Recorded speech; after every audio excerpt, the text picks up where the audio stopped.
Good morning. We're here today with Angela Fletcher, CEO of Happy Futures. Hello, Angela. Good morning. How Good are morning. you? I've been on your website, and it is very interesting. And there's an interesting catchphrase that pretty much explains about Happy Future. It's about providing outstanding support for individuals with learning disabilities, mental health, and complex care needs. But can you please introduce us to Happy Futures and a bit more about yourself, please? Yeah. So Happy Futures started in 2011, so that's when we opened, and we started supporting people in Whitby in 2012. Just from the back of a little church hall, we started off doing home care support and skills within in the small skills centre, and then we moved to Scarborough in 2013. And it's just grown from there, really. So we started off really with me and a couple of others, and now we've got about 108 staff. Wow. So in a short amount of time, we have grown the company quite quickly. So what that meant was that I had to put a lot of structure into the company, even though I couldn't afford it at the time, because to grow a company, we had to make sure that someone was covering all bases, if that makes sense. Because at the time it was just me, so I was like the recruitment person. I was on support. I was a finance person. I was doing the wages. I was doing the invoicing. Wow. I was interviewing staff. I lived in Lancashire, so I was commuting as well. So I commuted for a lot of years until about 3 years ago, when I decided to move up to Yorkshire. So it was a bit of a journey, and so we came over to Scarborough, and then we decided to, because I'm a learning disability nurse, we decided to use those skills and look at more complex care. So now we don't really do a lot of ad hoc support. We do complex care, and we support people with one-to-one support, two-to-one support, three-to-one support, and four-to-one support in their own accommodations. That's 24 hours a day. We support people in the community and in their own accommodation. We've got a development called Treetops, and it's 15 bungalows on one site, and we've got a porter cabin there with a positive behavioural support team. So we deal specifically with people with autism. So we've got autism accreditation, and so it took us 3 years to go through that audit and then be assessed and get that accreditation. And we are outstanding with the Care Quality Commission, and also we're multi-award winning. So we've won quite a few awards. We constantly get lots and lots of referrals now every day from Excellent. adults and children's services, and we're doing something very unique in comparison to other providers. So what Happy Futures is about, it says it in the name, it's for people to have a happy future. And we tend to take people where every other placement they've been to has broken down, and people so the people who are difficult to place, who need very, very highly trained specialist staff, them's the people that we take. So once they come to us, they stay with us. And we, if we have ups and downs, I might have, or you might have in your life, the people we support are exactly the same. And we just make sure that we put things in place that they don't have to move on to another placement. So once we've got them, we just deal with whatever comes, if that makes sense.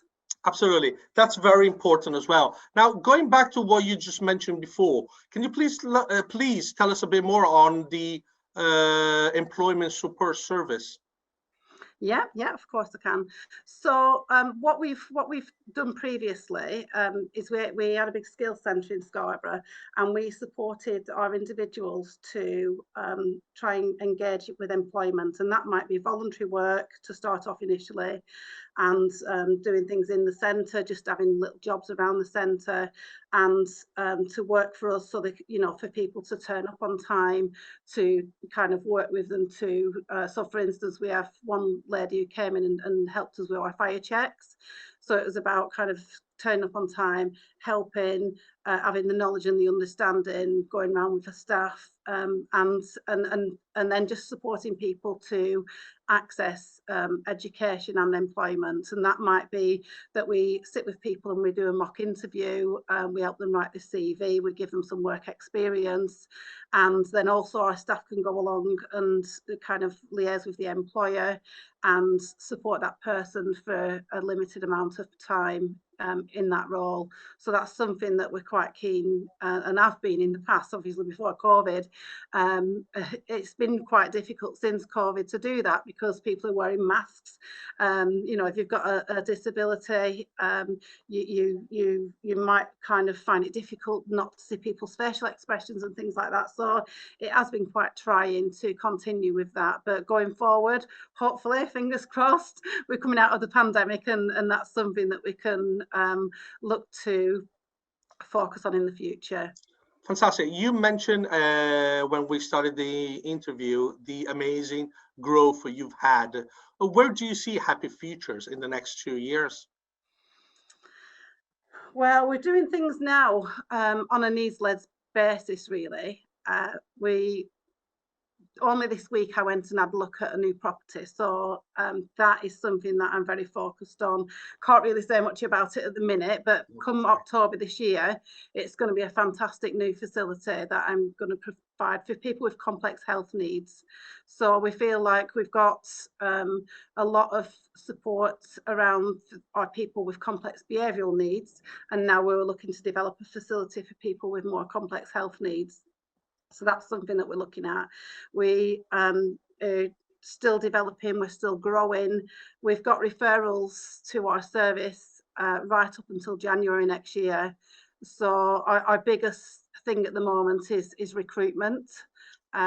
So anyone who's listening to this who fancies coming to live in Scarborough, we're a seaside town. To try and recruit, we've got 108 staff already, so to try and kind of recruit from that pool of people in Scarborough is sometimes difficult. We do pay above the actual living wage to our staff, and our PBS workers get a salary of something like 28,000 starting salary, which is amazing for the care sector. And that's something that we want to do. We want to grow the team. So at the moment, we've got head of PBS, which is positive behavioural support, and they specifically look at people's behaviours and why a person might have specific behaviours. So under the head of positive behavioural support, we've got a manager, and then we've got some active responders. And so if we get a new person to the service, that team can go out and do the initial transition. They can go and work alongside the existing staff teams within the existing services, and just make sure that we get the assessment right, the support plan right, and the positive behavioural support plan right. Something that we're looking to do in the future is we're looking to write a paper to give to NHS England and Transforming Care Team and the clinical commissioning groups and North Yorkshire County Council, that we can promote this team to go. So rather than some providers where they might have failed in an area and we end up with that person, I don't see why that person should have to keep moving. So for us, what we want to try and do with that team is put them in for a specific amount of time to different providers and get everyone scaled up to what we're doing, if that makes sense. Absolutely. So and once we've worked with that team, you know, we would hope that they would be able to stay in their own accommodation, and if they couldn't, then that's something that we could offer. We could offer to say, well, actually, you know, if you're still not coping, we can find that person accommodation. But for me, I'm very passionate about, if someone lives somewhere, why should they move? Why should we not just be upskilling that team for them to stay where they're living at the minute? So that's something exciting. Something else we're looking at is maybe working a little bit across North Yorkshire with the GP surgeries. And that's something, again, that we're looking at, doing annual health checks for everyone with a learning disability. So at the moment, it's the GP's responsibility to do that, and they get funding to do that.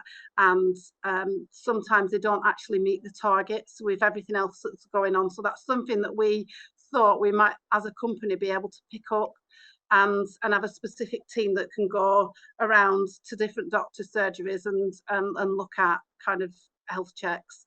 And again, that's something that is for the future for us. There's lots of exciting things we're doing. You know, we are looking to move very quickly in the near future to support people in Bridlington. We already support people in Hummonby, and we are looking to kind of branch out, but we do it in the right way. We do it slowly.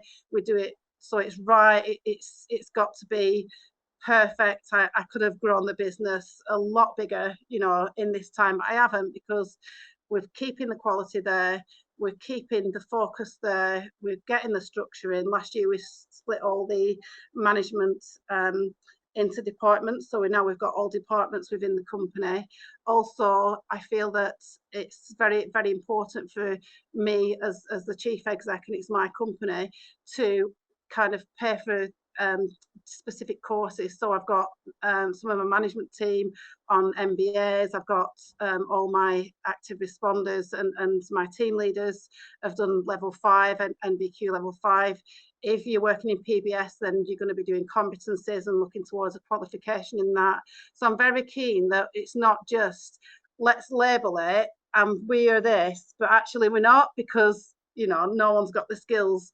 We've just got a name. So I'm very keen that whichever role people have got in the company, that I'm funding them to get a qualification in it, if that makes sense. Absolutely. Yeah. I think what you're doing is amazing, and I'm very happy that you've grown and you have amazing things coming up in the pipeline. Hopefully we'll be able to disclose more information in the next few months. Yeah, definitely. First of all, thank you very much, Angela. It's been awesome to talk to you. And if you'd like to know more, please contact Happy Future directly on the website. Thank you very much. Brilliant. Thank you. Thanks, Andrea.